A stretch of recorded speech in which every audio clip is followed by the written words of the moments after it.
আমার একটা জমি আছে, জমির এই যে ফলের বাগান, এই ফলের বাগানটা আমার পরিচর্যা করার জন্য দুটা কামলার দরকার এবং নিড়ানি দেওয়ার জন্য আমার শিক্ষিত কামলার দরকার।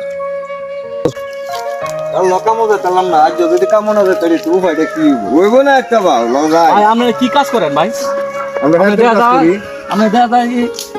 কাশি না, ও নিড়ানি দেওয়ার জন্য, কাটার জন্য নাকি? আচ্ছা, তাহলে আপনারা ভাই আমার একটু আছে, ফলের বাগান আছে, এই ফলের বাগানটা আপনার একটু নিড়ানি তুলবো আর পরিচর্যা করতে হইব। বিষয় নেই ভাই, আমরা পারবো। আচ্ছা, তাহলে আমার শিক্ষিত কামলার দরকার। এখন তো ডিজিটাল যুগ, বুঝছেন না? বুঝছি। ডিজিটাল যুগের মধ্যে আমার শিক্ষিত কামলার দরকার।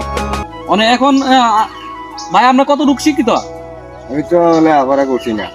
লেখাপড়া করছেন না? না, লেখাপড়া না করলে তো নিড়ানি দেওয়ার সময় আপনার আগাছার সাথে আপনার গাছও, আমার ফলের গাছও তুলে ফেলবেন। তাহলে তো আমার শিক্ষিত লোকের দরকার। ভাই আমরা কত লোক শিক্ষিত? ভাই আমি মেট্রিক পাস করছি। আপনি মেট্রিক পাস করছেন? জি। কি কই না, আপনি মেট্রিক পাস করছেন? মেট্রিক পাস করছি ভাই। তাহলে তো আমার এমন কামলার দরকার। আমার যদি আপনার বেতন কত? আমার 800 টাকা বেতন। আর আপনার বেতন কত?